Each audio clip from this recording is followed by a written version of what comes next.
women, all the men.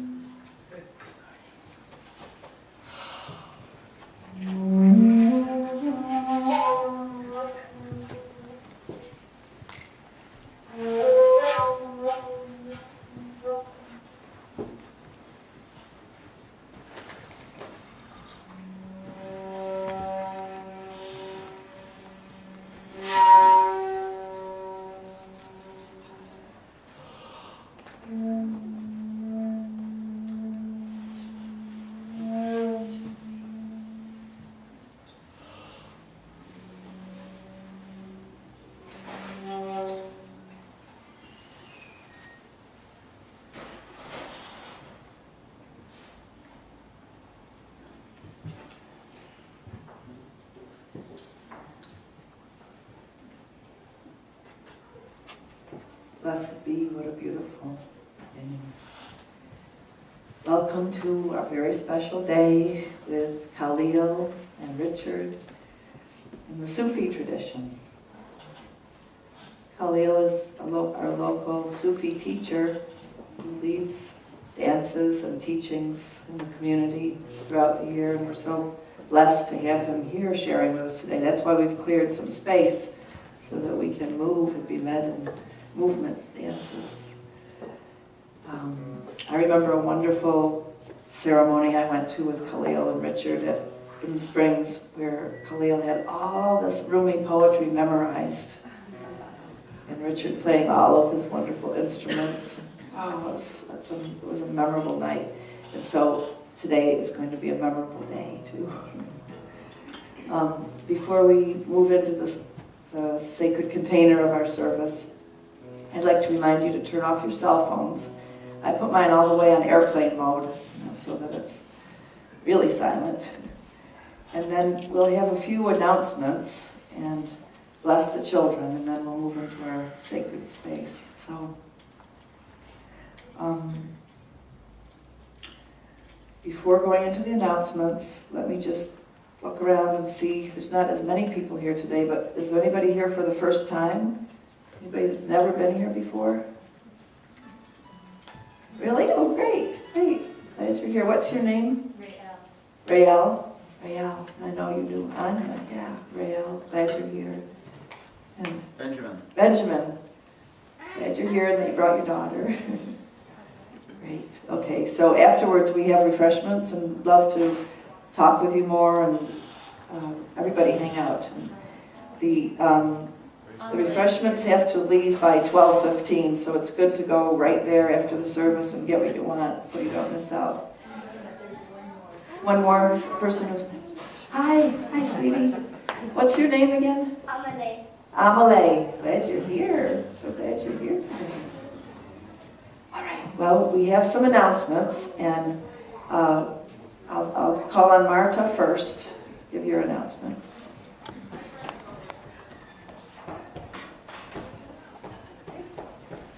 My name is Marta. I teach drum making. It is my passion. I love doing it. Of course, I love to drum. That goes along with it. And I'm teaching a class at the end of April, Saturday the 25th. I would love for you to come and make it. It's magical. Norma can attest. Very fun, and good to have a drum when you're done. So I have flyers down there and also a sign-up sheet if you want to. Thank you so much. Thank you, Marta. Marta's a really great drum maker, designer. I've made different drums through the years, and the one that I made with her sounds really great, works really well, feels good, and afterwards, if you like, you can have her paint on it. She's a fabulous artist, and you can have the front of it painted with your power animal or whatever you like. So do that class. Let's see. I think I'll have Andrew go next. Thank you, Andrew, for coming and being the emissary of the World Day of Peace and Prayer. Yes, I'm here on behalf of Red Earth Descendants, a community organization that works on indigenous issues, and they have chosen to host World Peace and Prayer Day this year, the 20th annual World Peace and Prayer Day at Howard Prairie Lake. This brings together indigenous and traditional leaders from around the country and the world, frankly, to have 4 days of ceremony to hold space for peace and prayer for the whole planet. So that is coming June 18th through 21st. You are cordially invited. It is free to attend. There will be an elder youth conference held in tandem, so your children are also welcome and they can receive wisdom directly from the elders in this elder youth conference. If you would be so kind as to let your friends know about it and send them to worldpeaceandprayerday.com. We are really needing some material support and in-kind donations at this time to ensure that all the elders can get here, and we hope to see you there. Thank you very much. Thanks, Andrew. And if you have questions about it, you can talk to him afterwards and get involved with helping it happen. Does anybody else have an announcement? We always give the announcements of our local unity community, which are that we have a wonderful, powerful prayer meeting at 5 o'clock in the back room here. And on Friday, that's on Monday at 5 to 6. And then on Friday, 1:30 to 2:30 is our Buddhist meditation, which meets at the Ashley Apartments on Siskiyou. Jane? I want to make an announcement that Unity is looking for someone to do the video shoot and putting it on the website and people to do emails. So if you are at all willing, it's pretty easy just to be taught and who's comfortable on the computer, then contact Nisha. Can you be contacted for that? Yeah. Okay, great. We need a techie person, okay? Where you go? Okay. Let's go into the time of the blessing of our children. How many kids under 18 are there here? Raise your hands. Let's see how many there are here. Here's 1, 2, 3, 4, 5, 6, 7, 8, 9. Did I miss anybody? 10. I think we have enough, Khalil, do you? 10 kids? Okay. So we have a special Sufi blessing. More than enough. A special Sufi kind of blessing that we're going to do for the children that will then move us into our sacred space in a Sufi way. So, what would you like me to do? Do you have the children all come up? Call them up like you Okay, usually do. all right, come on up, kids. Say your hellos. Who are the teachers for the children's program today? Oh, good, Heather and Shannon. Great, thank you. You like to drum? You know, it said in a Facebook post a couple days ago that I was going to lead Sufi dancing here today, so I probably should as part of what I offer. And so, that requires me to ask things of you. So before I ask anything, you don't have to. You can just ignore it. But they're invitations. And you got out of bed and you got yourself here, so why not? But it's up to you. So what I would like is all of the kids over 18, how many of you are here? All of you to get up, come over here and make 2 lines facing each other. And this is what I want to do. Keep going. So we're going to make a tunnel. So what I'm going to do is make a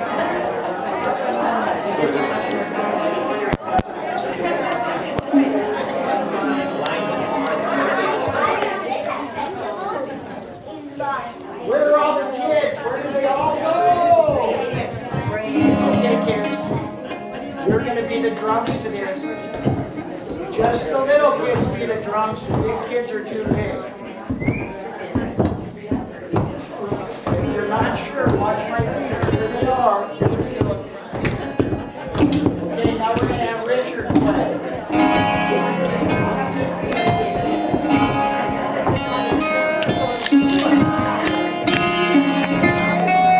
And please listen to the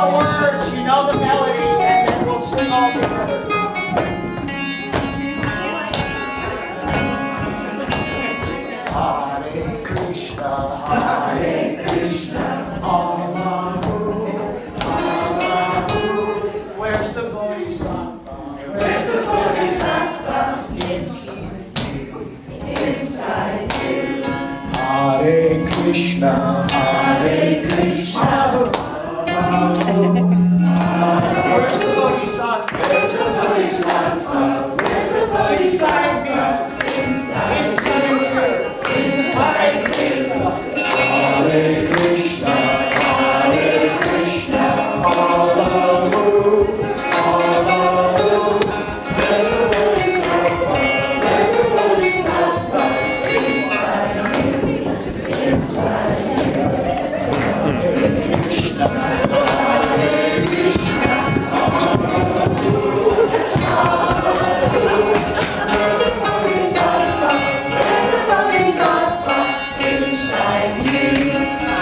And once more, like you mean, Hare Krishna, Hare Krishna, where's the bodhisattva? Where's the bodhisattva? Inside you, inside you. Thank you, children.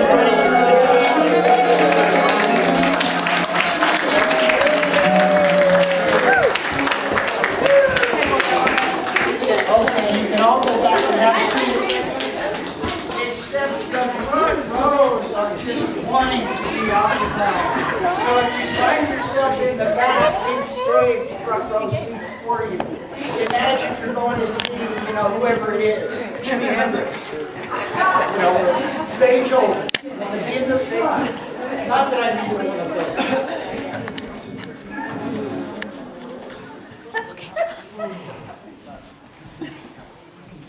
You just never know. 20 years ago, Nur Jamil and I were part of that first World Peace and Prayer Day, and it was in Ashland, and Arvel Looking Horse was part of that then, and we got to meet him. And it just so happens that how we're going to close the service today is how we closed that weekend. Then we're going to do the same practice here. So you just never know. This is what is meant when it says in the Bible, Ezekiel saw a wheel, and then a wheel. These wheels of love, these circles of love just intersect and intersect and intersect over and over. So, blah, blah, blah. Good morning. Thank you, Norma. Thank you to Unity for the opportunity to come and share with you. I want to start with a story about the Golden Land. If you're a seeker at all in life, you have some yearning. The Golden Land, it sounds pretty good. Now, I ran through the tunnel.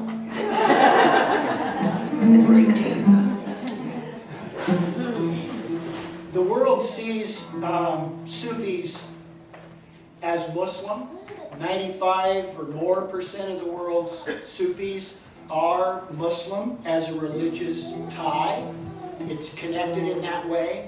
The line I represent is not in that majority. We're in a small niche of Sufism in the world stage, which is universal Sufism, which means we bow and honor whatever pathway works for you.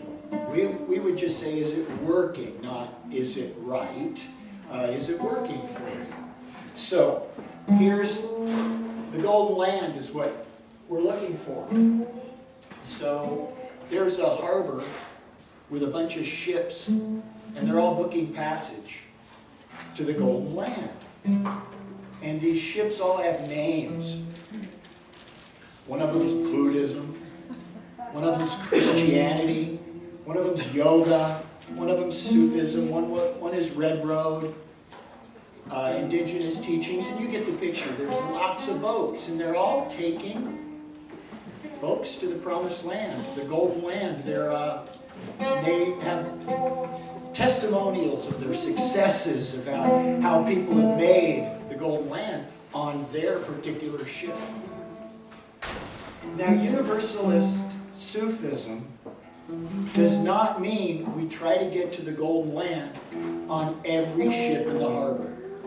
It just doesn't work. They get out to the ocean, and it's a little hard to keep yourself on all the ships that are going to the Golden Land. So wisdom says, pick one of those ships, because it's a long swim And if you try to take them all at once, you'll be pulled apart. Life doesn't provide quite enough opportunity to do everything simultaneously, so we choose. Youth is that time of life where we have to decide which ship might best serve us. And I don't know what's going to serve you, or you, or you. That's for you to find out. That's what youth is. So there's a lot of experimentation in youth, and rightly so. How are we going to find which of those ships is the one that makes our hearts sing? And then when we find that particular ship, it doesn't mean it's better than the others. It means it's the one that makes our hearts sing. And so we get on with it. And so that's what I wanted to say about my particular line of Sufism, is we're universalist, but that doesn't mean we do everything at the same time. Does that make sense? Yes.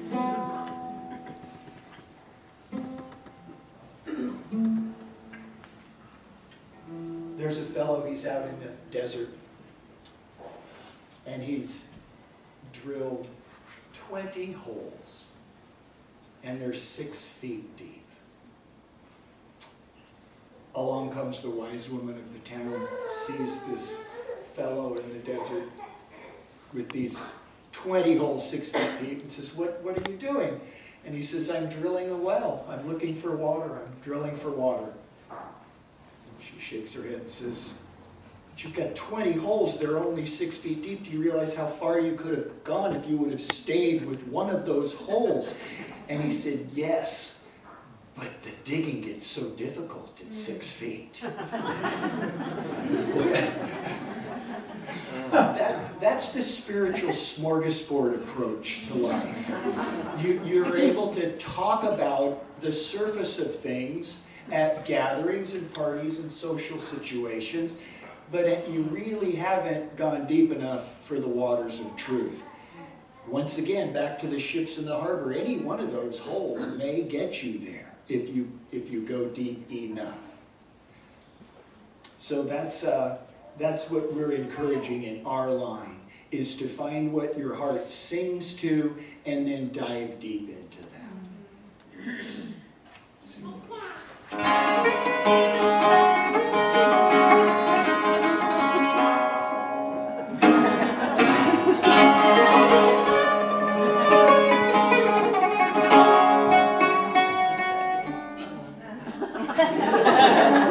Now, what religion was that?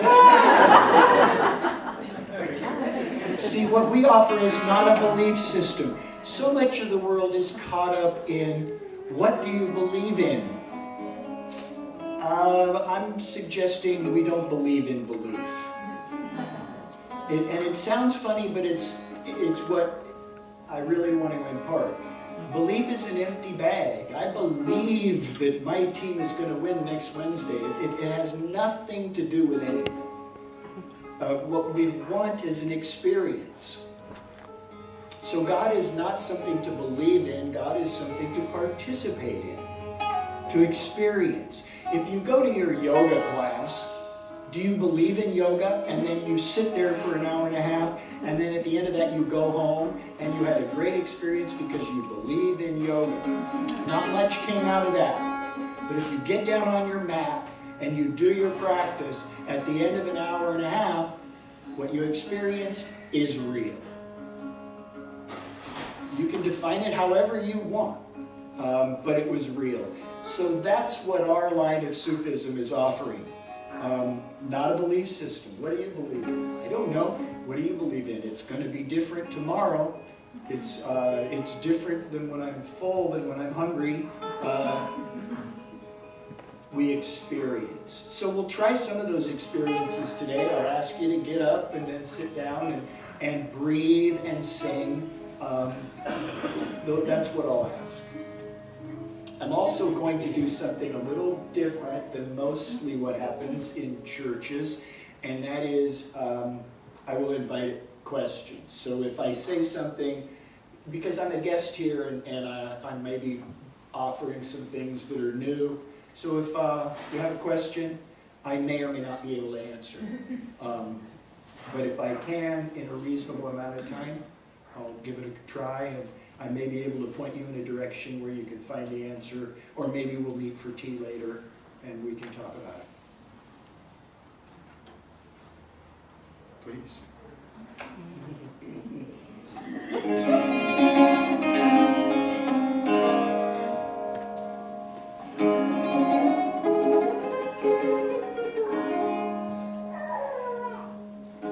Our path, it's often called a path because that's what people call things that have some sort of an association with what we consider religion or spiritual lives. And yet it's not completely contained within that, so we say, well, my path is. That isn't so accurate to me. It feels like what I'm involved in is a mystery school more than a path. A path still has some sort of a connotation that it's something I believe in. Oh, you're a Sufi. Well, what the Sufis believe, we're already confusing the issue. So it's more of a mystery school. And by that I mean our own lives are a mystery. The divine reality is a mystery. And so we enter that school to gain a greater awareness, a greater understanding of that reality. And another way of putting it is a greater experience of that reality. So we don't want to believe on Palm Sunday that in a week from today Jesus rose from the dead. That's fine if people want to believe that. What we want is the true teachings that come out of that.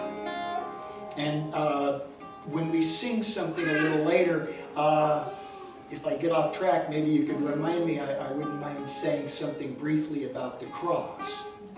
And there's a teaching that we can glean from the death and resurrection story that is worthwhile for us. That's the gold, that's the golden land that's inside the teaching of that story. So that may be enough words for right now. Because I have a tendency to be academic, intellectual. And so what that does is dance around the outside of the reality. So I'm going to offer us a practice right now. Imagine your breath is a swing, like a swing set. And when the swing goes out, that's your exhalation. And when the swing comes in, that's your inhalation. If I step away from the microphone, can you hear me? Yeah. Because I like to move around a little bit. I want to see that you're actually doing this breath. So as you inhale, the swing comes in. As you exhale, the swing goes out. It's not because the image of a swing is magic. It's because when we picture the breath as a swing, or the breath is the baby or the toddler in the swing riding it, it just helps us keep focus. It's just another aid to keep us on track. And so a typical thing that a Sufi might do is when the practitioner gets the breath in this swing of exhaling out and inhaling in, then they put a thought on that breath in the seat of that swing and let that thought ride out on the exhalation, which in a sense is the blood being pumped out from the heart. That's reflective of the exhalation, and that blood goes throughout our entire bodies. And if we put a thought on the breath, then the blood is delivering that thought to all the cells in our body. This is what's meant by body prayer, putting a thought on the breath. So we might use something that's associated with a divine ideal, like love, compassion, forgiveness. And we would probably use the mantric phrase for that, because in our experience, the mantric phrasing is a quickening agent. There's layers of meaning in these mantric words. Besides that, we want to align with all those beloveds down through thousands of years who've ridden the wave of these mantras into liberation. So we want to align with their success and feel that as a companion on our success. When somebody who's made it to the mountaintop, they want everybody to join them. They don't stand there and say, "Ha! Look at me, I made it." That's not the mountaintop by definition. You still breathing? Breathing out exhaling on this one, breathing in. Let's take the phrase ishq. I-S-H-Q. Ishq. It means love. So breathe that phrase in. Breathe that phrase out. Ishq. Ishq. If I jump, which I will because I'm barely over 18, and I come back to the ground, that has a word. What's that word? You jump up and then you... Gravity. Joy. Gravity. Right? Isn't that what science tells us it is? Gravity. Sufis know it's ishq. It's ishq. It's love. It's the love glue of the universe, holding everything in its place. When Jesus walked out and looked at the night sky on that Thursday morning, he said, "This is how ye shall pray." It's kind of a dramatic night. He looked up, and the Big Dipper, those stars were in that same pattern as they are now. Why aren't they flying off into every different direction? Why is our little window into that universe staying that same? It's ishq. It's holding everything in its place. Why does our spleen not crash into our appendix and cause havoc? And why does the electron not zip off from the nucleus of the atom and go anywhere? Who knows? It's ishq. It's this love glue of the universe that binds things, holds them in their place. So are you still breathing in ishq and breathing out ishq? Because that's the magic of Sufism. It's breathing in with awareness, breathing out with awareness. And if there's a sin, which in our line of thinking, there isn't really, but if people insist, okay, we surrender, the sin is forgetfulness. And the only virtue is remembering. So if we take a breath with the thought of the divine, then our lives are elevated.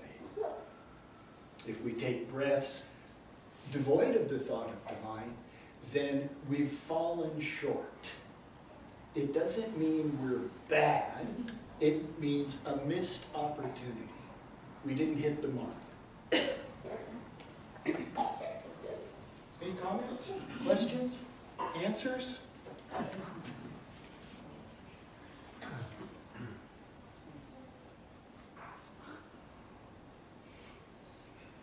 Let's go something in English because it may be a little more accessible. As you breathe out toward the one. As you breathe in toward the one.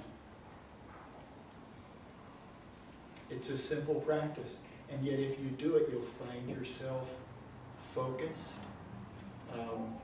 You don't fatigue as much. Your breath will be more rhythmical, which balances the entire mechanism of our bodies. A lot of what we do is practical, common sense. One of our teachers from a few decades ago says there's 3 things you need on a spiritual path. Common sense, a sense of humor, and more common sense.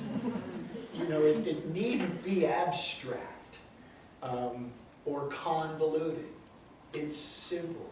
You breathe in with awareness and you breathe out with awareness. And yet we forget, so we need reminders. Whatever they are for you. So, let's listen for a moment, then we're going to use one of these notes.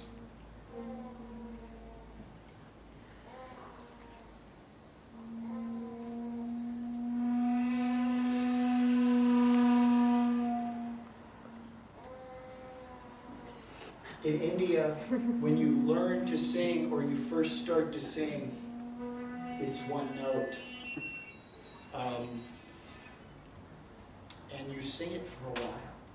And then the process of singing that one note, it opens up this part of our body, it softens this part of our body, and then we're ready to sing. The world's leading raga singers will sing one note for usually about 45 minutes to an hour before they go on in concert to get ready. And the first note in the Indian musical scale is Sa, S-A. So I'm going to invite you to do that right now. It's just a simple practice. And it's a listening practice, but we use our voices. But the primary motive of this practice isn't to sound good, it's to hear how we sound. It's a listening practice.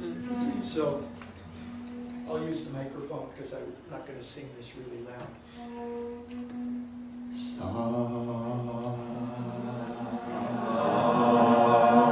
And please keep this.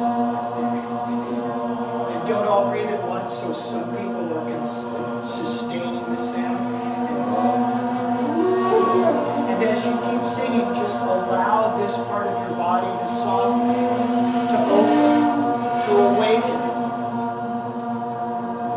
And hear where your voice was going, because you're in the way. Hear it become more and more buttery, more and more smooth. And if you look at pictures of children's choirs in cartoons, they're nothing but a giant wide open mouth and two little eyes because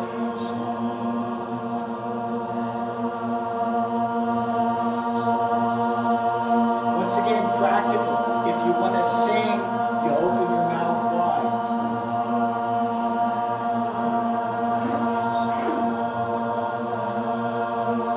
And just the women keep singing. Let's hear how that sounds. And while the women sing, men, would you stand up and come in here and make a circle?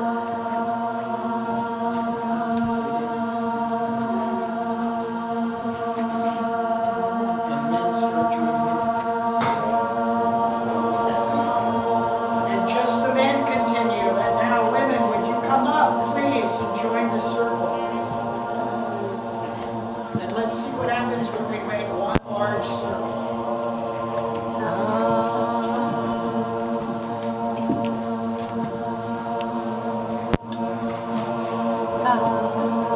And let's join hands in one circle so we can see how we're going to fit. We got to hold them over here.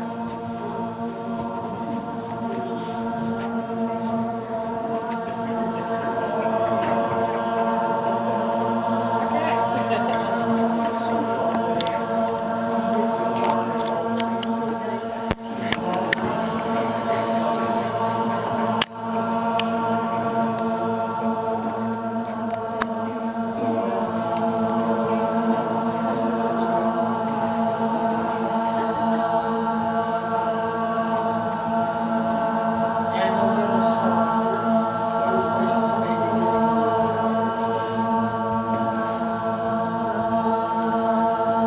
And about 6 more or so in the inside circles.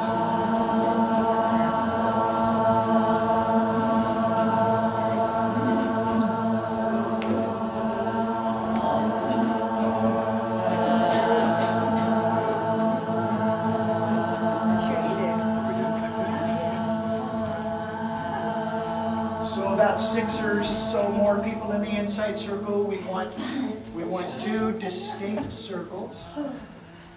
It's a little crowded, but this is nothing compared to what our larger camps do. We squeeze into these spaces.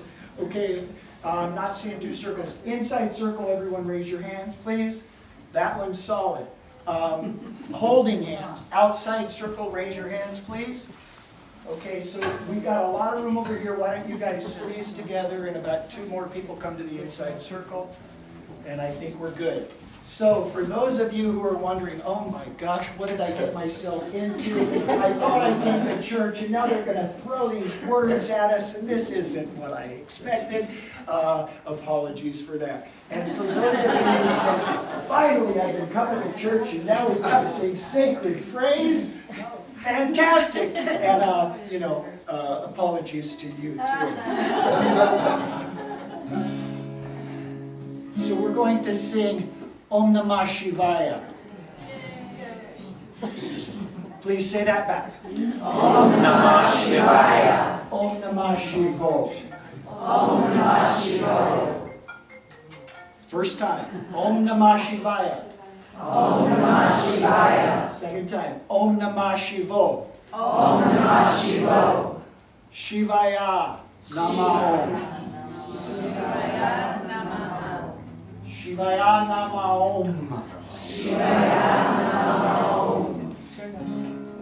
And listen, please, and then I'll let you know when to join in.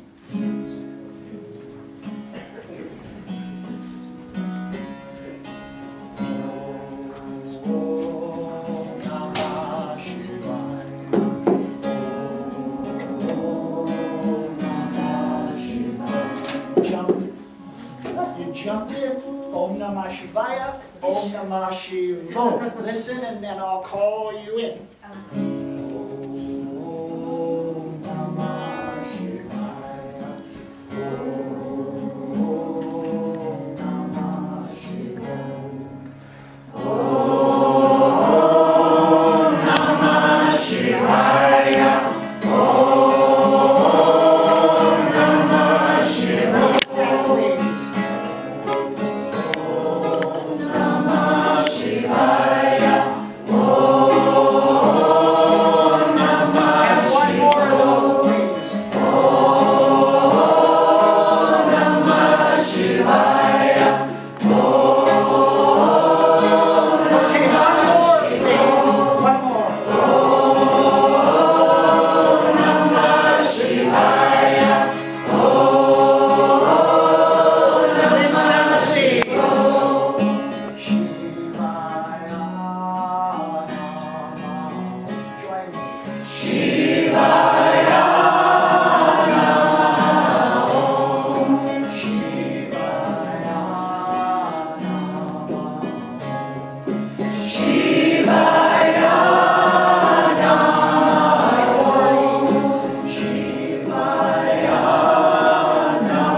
Lovely. We're going to give it a try. Would you step forward? Put your arms out like this, palms up, and what we will do is we will cross at the wrist, like that. So we will be the lotus. Let your hands cross at the wrist. We will start by moving out. Don't think about it, I'll call it out. So it will look like this. Om. Lotus closes. Namah Shivaya. Lotus is open. If you're imagining looking down, there's the petals. Om Namah Shivaya. Om Namah Shivaya. We're just watching at this point. Om Namah Shivaya. Om Namah Shivo. I'll say that again. Because when you're talking, you're not catching it. Shivo. Om Namah Shivaya. Om Namah Shivo. Okay? So we're moving out and in with that. When the melody shifts, we hold hands and we move to the right. Please don't do it. Shivaya Namah Om. Shivaya Namah. To the left. Shivaya. And two more of those. It's equal measures for both. I'll call them out. We'll be holding hands to the right, holding hands to the left. Thank you for your patience. A lot of folks are learning this for the first time. And if this is a little bit wild and lively, we're going to balance it with something inward and sweet in a bit, so we'll see. Can you tell us what it means? Sure. Thank you. Sure. Sure I can. It's what Jesus was singing silently when he was walking down that street with the cross on his back. Om Namah Shivaya. Calling on that aspect of the divine reality which helps us in our transformation. The one who transforms, changes us into what we really can become. So being the interfaith minister, I picture Jesus. Because I know where he was for those 16 years. He was hanging out with the yogis. So that's Shiva. And Namo is name, and Om is the seed syllable, the original sound. The Old Testament says in the beginning there was the Word, and the Word was Ah, which is the first syllable of Om, or Amun in Aramaic. Ah. Let's sing it through, and no, let's not. Let's just go with the movements. 2 steps out, 2 steps in. Here we are. Here's our note. And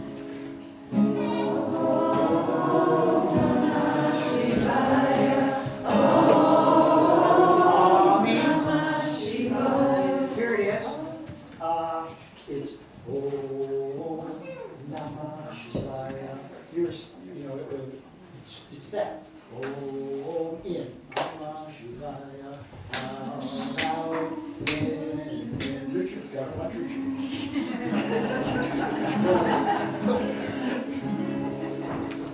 It's pretty easy. Here we go. Let's step out.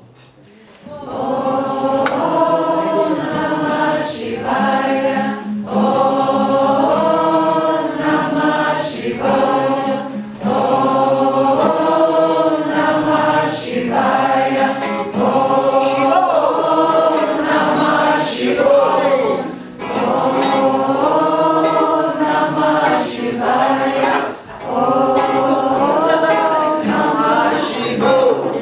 It's easier than it seems.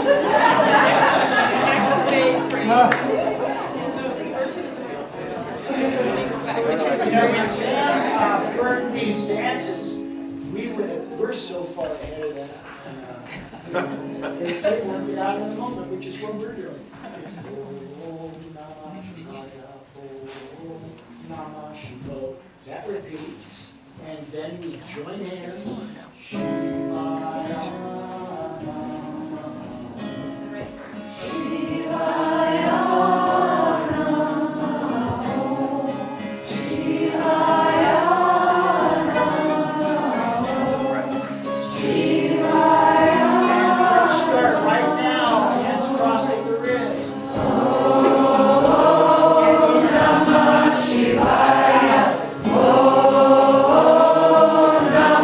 Shiva.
again, and I'll probably only ask you to get up one more time to see how it goes. Stay close if you like, get comfortable.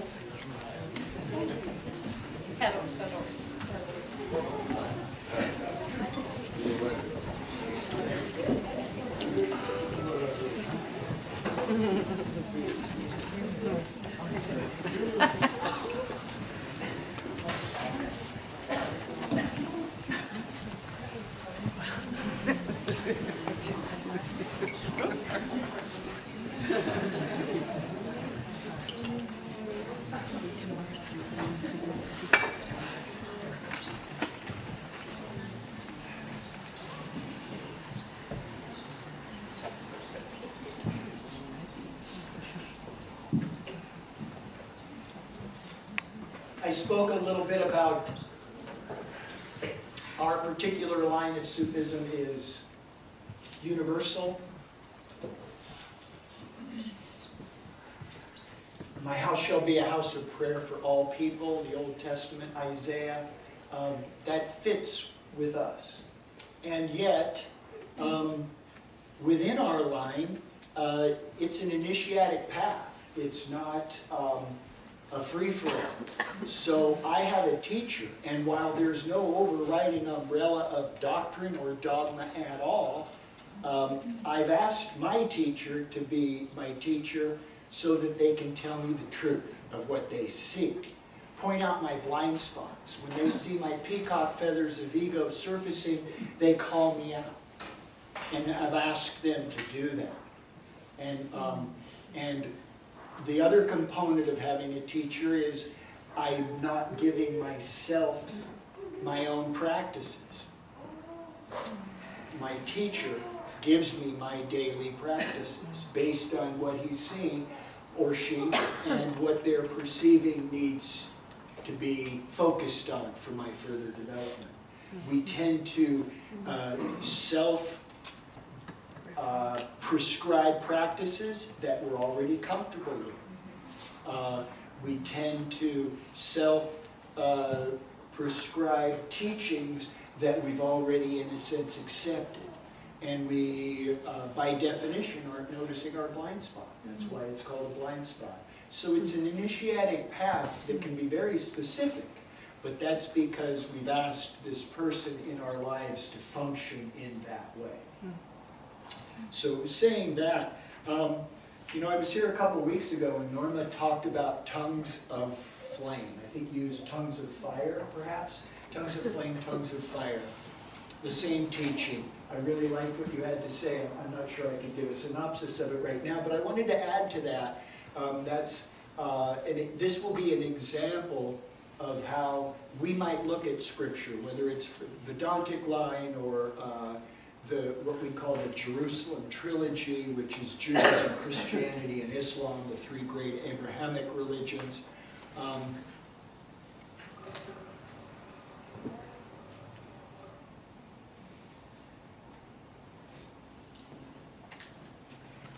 Well, let me just back up. Tongues of flame. Tongues represents the ability to speak or articulate something.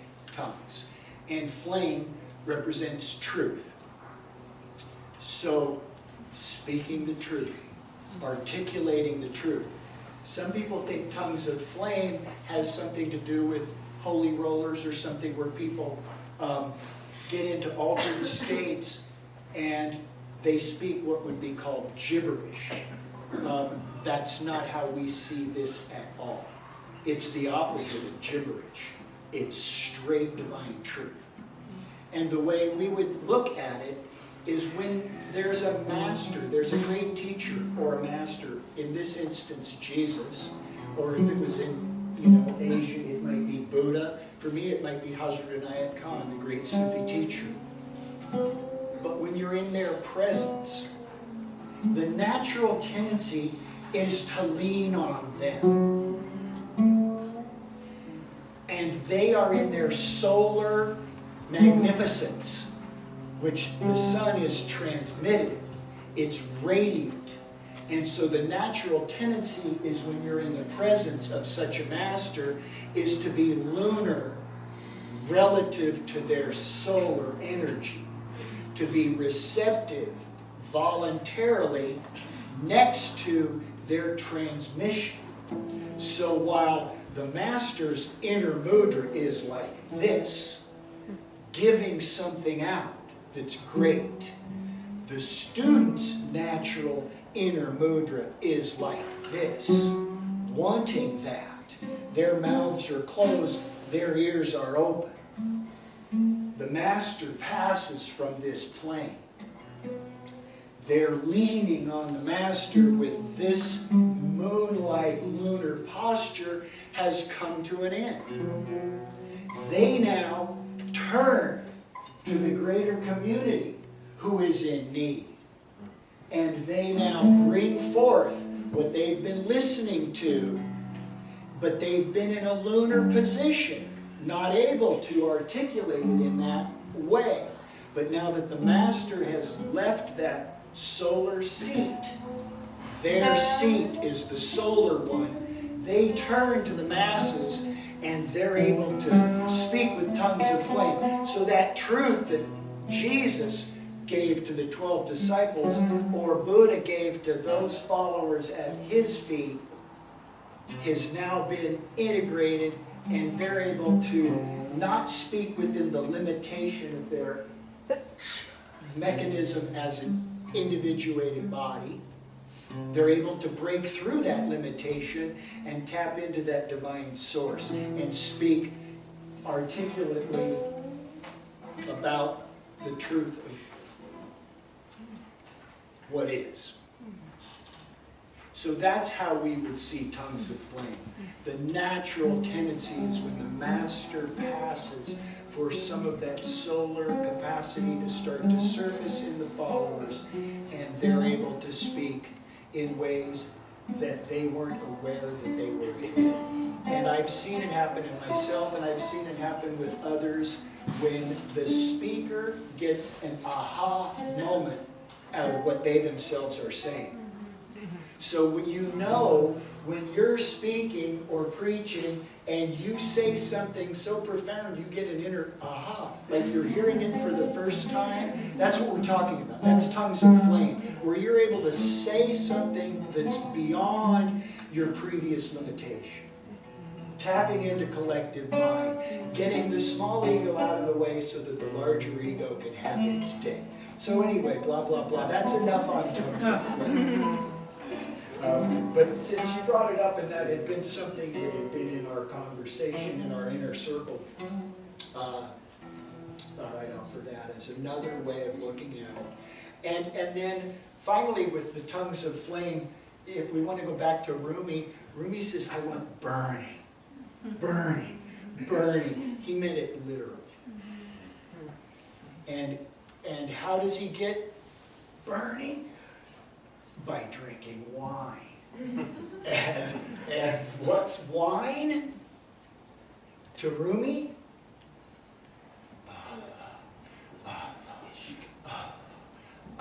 Lips drunk with wine. Wine is praise. Praise is wine. So when Rumi writes about lips drunk with wine, he's talking about the intoxicated guy in the corner who can't find his keys and probably shouldn't be allowed to find them because he's so drunk. Lips drunk with wine. And when you say,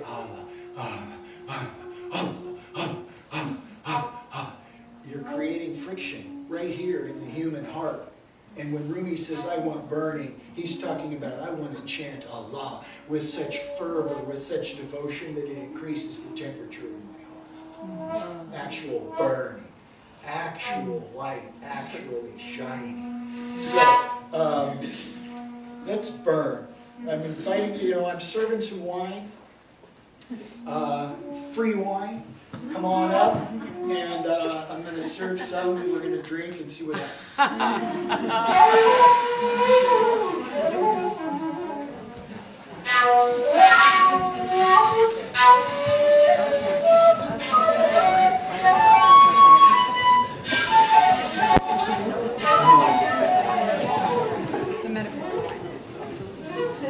We did it once before. I think we can do it again. This is going to be a bit refined compared to last dance, which was kind of organized chaos. So we've got more room up here, so let's have a bunch of folks who are kind of looking for a hand to hold. Come right here. Yeah, let's do 2 circles. Still got lots of room over here. Keep moving. Keep moving this way.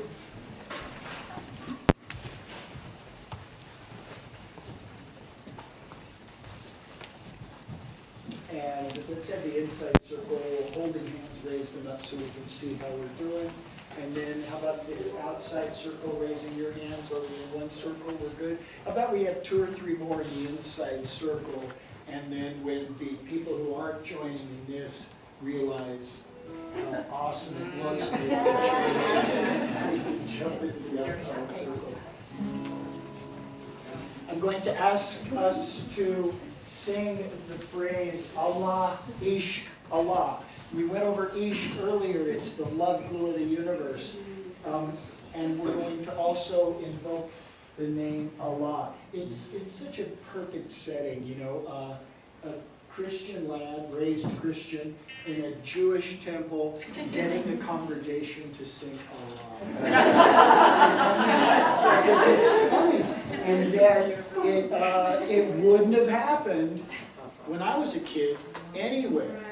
And so, you know, just when things seem dire, there's another way of looking at it that things have a way of coming about. You know? So the name Allah. Al. Let's say Al. Al. Yes. Say it again. Al. Yes. Now let's say La. La. No. Say it again. La. No. Allah. Yes, no. There's the meaning. All, yes, La, no. Allah, the yes, no of the universe, meaning the yes is if it exists, it's part of Allah. The no means if it doesn't exist, it's a part of Allah. Essential nature is a part of Allah. Manifest nature is a part of Allah. It's divine unity. It's not the Muslim name for God. It's a name for divine unity. You know, we don't have much dogma. We don't have any dogma in our way, in our line. People try to catch us with this. You know, they'll say things to me like, "Oh, well, what name do you call God?" Thinking as soon as I name one and I've rejected the others, and then they'll pin me down as dogmatic. So, you know, I'm a relatively short guy. The name that brings me close. What name brings you close? Oh, well, what manner of form of prayer do you use? The one that brings me near. Nearness is what we seek. The name that you like is the name that you like. Master Gardener is one name we have for God. There's a Sufi teacher, a friend of mine, he likes to define Allah as honey and darling. Because in Sufism, God is your lover, not your jailer. So we want nearness. You decide what you want to be near to. It's not up to us. But in this practice, we'll sing Allah, Ishq Allah. And we'll sing like this.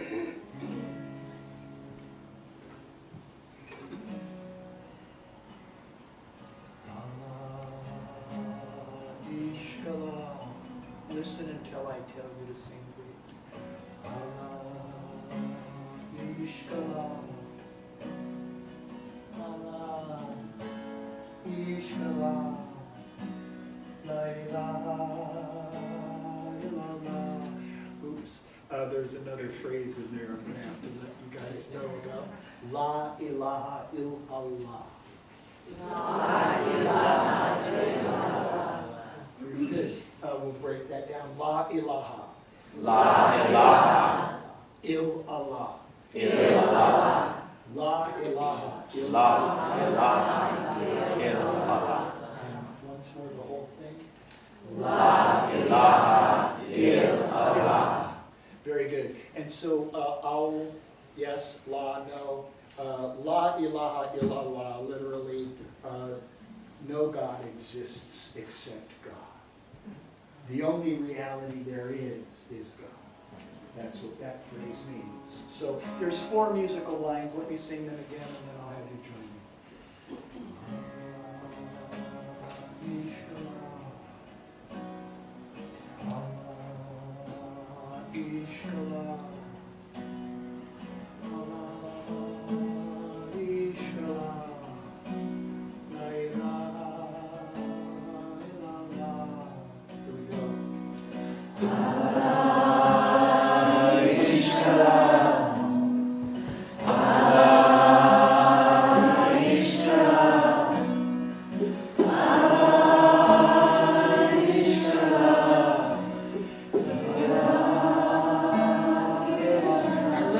Once again, I'm going to ask you, instead of Allah, Ishkallah, I'm going to ask you to put your voice right here and let it ride your breath. So instead of Allah, it's going to be Allah, Ishkallah.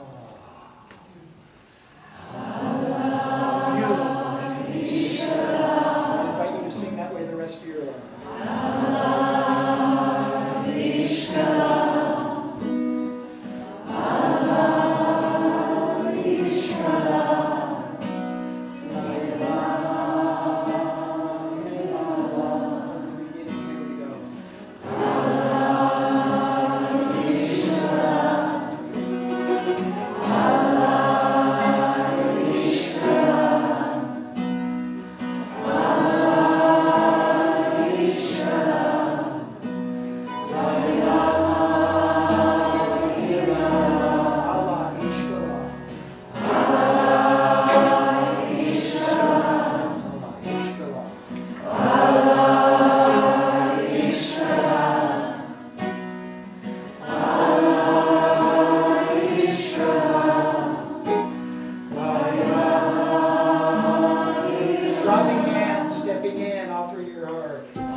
got some things to take care of and running out of time, so I'm going to ask everybody to sit again.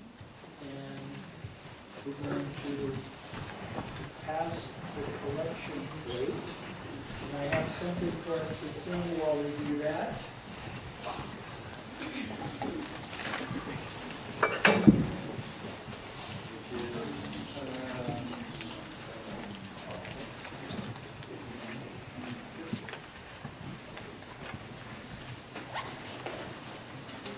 So we'll be asking the folks with the collection plate to come around in just a moment. I want to tell a story first. There's this sultan and a bunch of subjects of the sultan.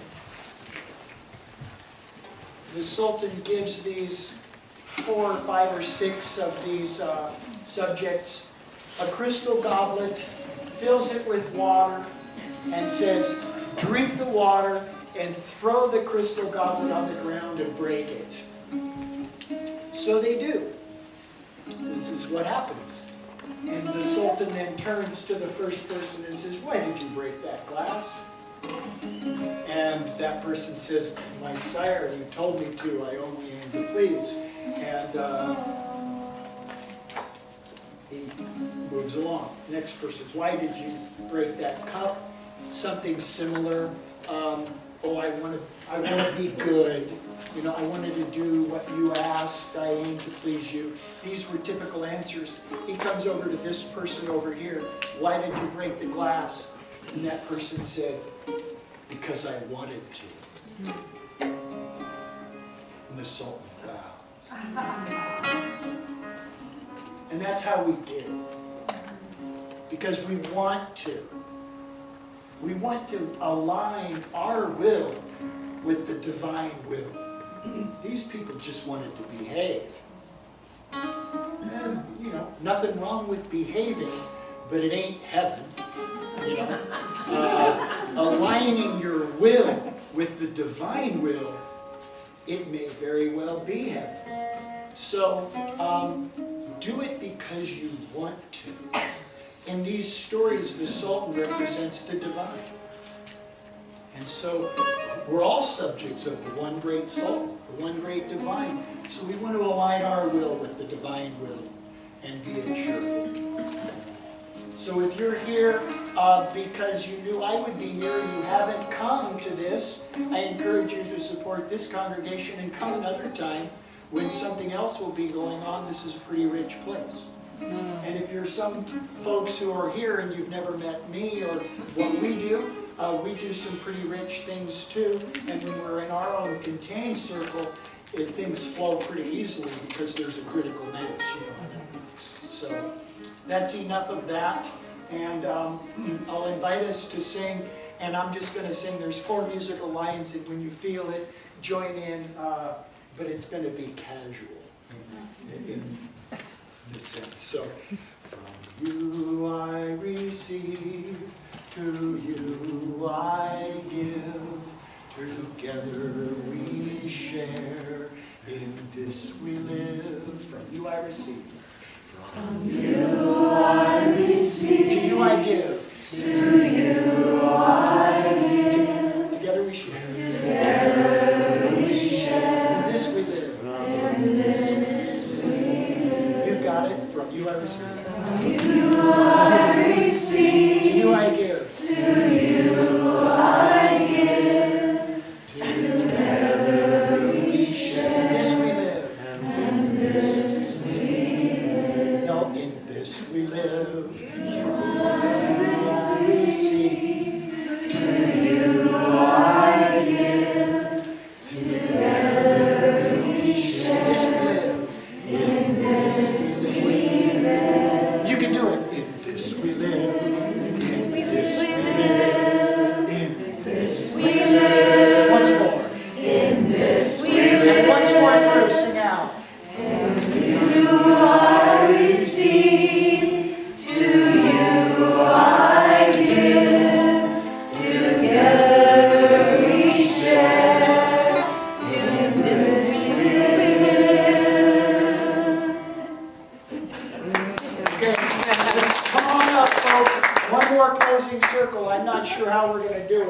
will. Did we get the right collectors, folks?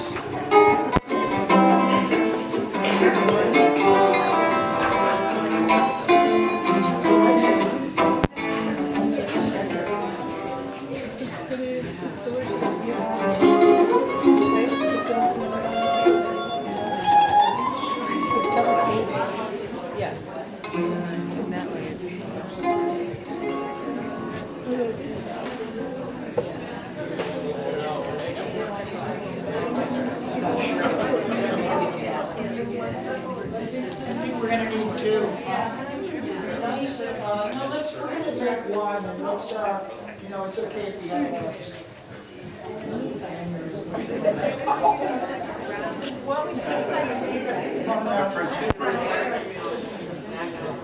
And if you're not shoulder to shoulder, you gotta really squeeze in. There's a lot of room here. Yep.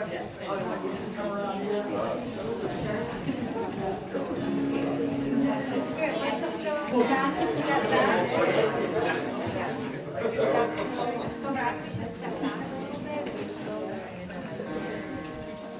Would you like to come in here and be in the nuance?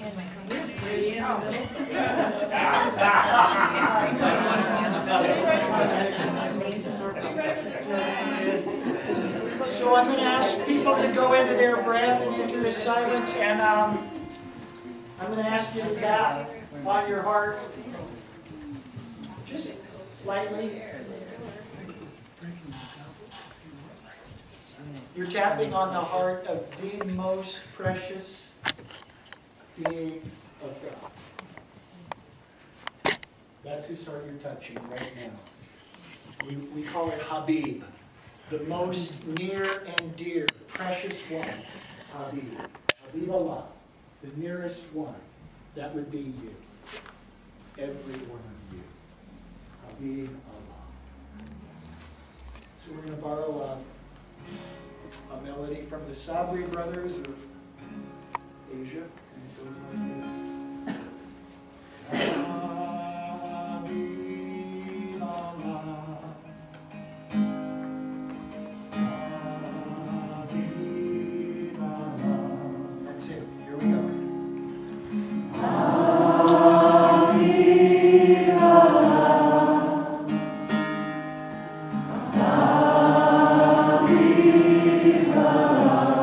Beautiful. Sing right in your heart.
They'll be there at the end of the service.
Just intimate conversation, like pillow talk, you and I. Even so, you're precious. God is your love.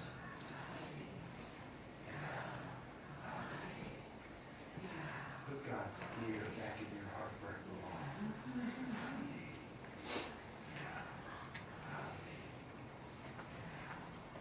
Ya Habiballah, Ya Habiballah. Thank you for having me. Be a guest today. Really a lot of fun. If you like us, you can find us. And if you're here because of us and you want to come back to Unity, please do. Real. All love. Thank you. Thank you, Khalil. Invite you to invite people next week because it's our Easter celebration and we always do something big and wonderful with lots of musical instruments and lots of fun. So there's an Easter egg hunt for the kids and spread the word. Invite people for next week. See you then. Have a wonderful Holy Week. Thank you.